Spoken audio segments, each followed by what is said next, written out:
Okay, boys and girls, finally chapter 9. We are in my office, and come on, Judith. Come on, kitty, kitty, kitty, come on.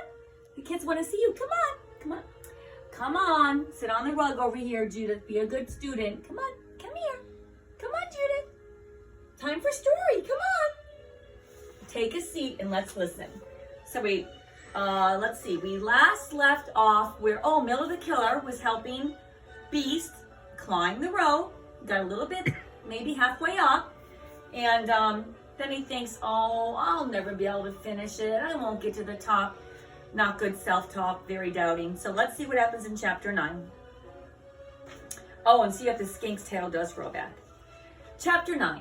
Richard jumped down the back step. He started for school. Holly was still in the kitchen. She was taking a long time. She hated shredded wheat. Ugh, I don't blame her.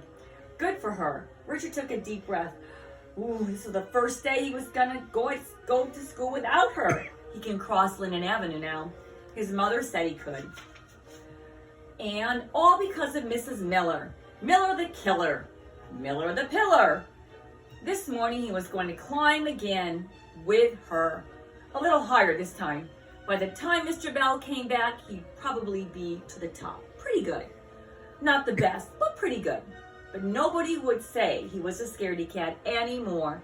He went down the hall to the gym, but Mrs. Miller wasn't there. Mr. Bell was tossing the basketball into the hoop. Where's Mrs. Miller? Richard asked. My cold is better now, said Mr. Bell. Mrs. Miller is at another school. Imagine how his heart must sink. Richard backed out of the gym. He couldn't believe it. Mrs. Miller was gone. He'd never be able to climb now. So there's Mr. Bell. And while, before he would have been happy, he's a little disappointed because he wants to see Mrs. Miller because she helped him. He went into the classroom.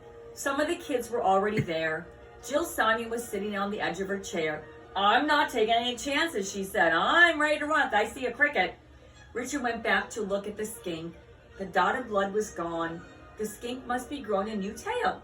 Matthew came back to the science table too. I think we should name the skink, Richard said. Something plain, something regular, like Charlie. How about Pete? Matthew asked.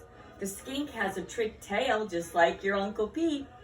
Richard leaned over the tank. Hey, Pete, he said. He darted his tongue in and out. The skink did the same. Hey, he likes it, said Matthew. Richard nodded. He hoped the skink knew he was sorry. Richard felt really bad about that.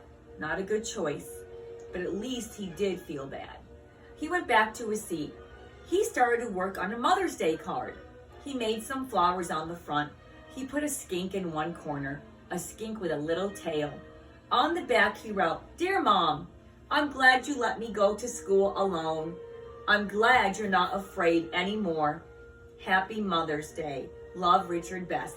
And he tried his best ear spelling too. So that's perfect. Just like you guys. He put his pencil down. He wished he wasn't afraid. He wished Mrs. Miller was back.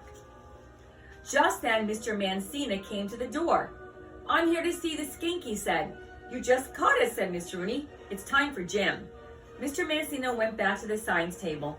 He looks great, but where's his tail? Well, skinks lose their tails sometimes, Richard said. Mrs. Miller said they'll grow back. Yes, said Miss Rooney. Then we read about it in a lizard book. There was a picture, said Matthew. Another lizard grabbed the skink's tail. The skink pulled away, said Emily. He left his tail. That's a defense. That's how they protect themselves from their enemies. Matthew laughed. I guess the other lizard thought the skink was still there. He was fighting with an empty tail. Mr. Mancina smiled.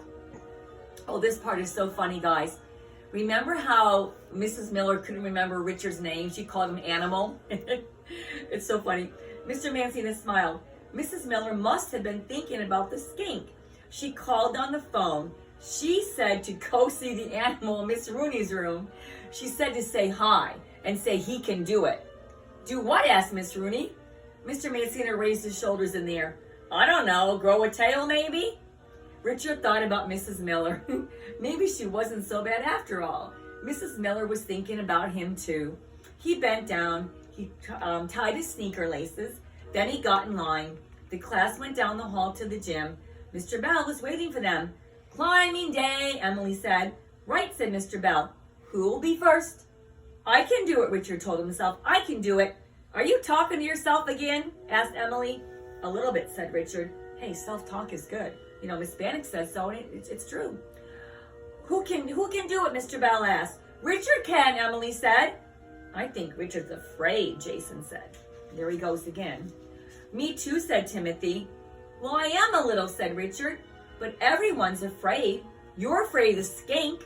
He's right, Jason told Timothy. And I'm afraid of crickets, said Jill. Richard went to the rope. Halfway, he told Mr. Bell. Well, that's a good start, said Mr. Bell. Richard grabbed the rope. It felt rough against his hands. He thought about Mrs. Miller. He thought about the skink. And he darted his tongue in and out. And then he began to climb. And Judith, that's how we left it. So the author, Patricia Riley Gish, she kind of leaves it up to you as the reader to decide, well, does he go to the top? Does he just go halfway like he said? I think my prediction is he does go halfway, at least for now. And the more he practices, I bet he's going to go all the way to the top because of Mrs. Miller, who helped him. And all the time the kids were teasing and calling her Miller the Killer, when really she wasn't so bad after all. And Richard, I think, had a soft spot for her, and she had a soft spot for Richard. But the funny part was when she called the school and had Mr. Mancina say, go check on the animal in Miss Rooney's room, and he thought it was the skink, but really she meant beast. So, Judith, what do you think of the story? Well, I think she's ready for another one at some point. So, my friends, this is it, the end of Purple Climbing Days. So you be like Richard too. If you're afraid, well, tell someone. They might be able to help you. Okie doke, guys. Shermander out. Say hi, Judith.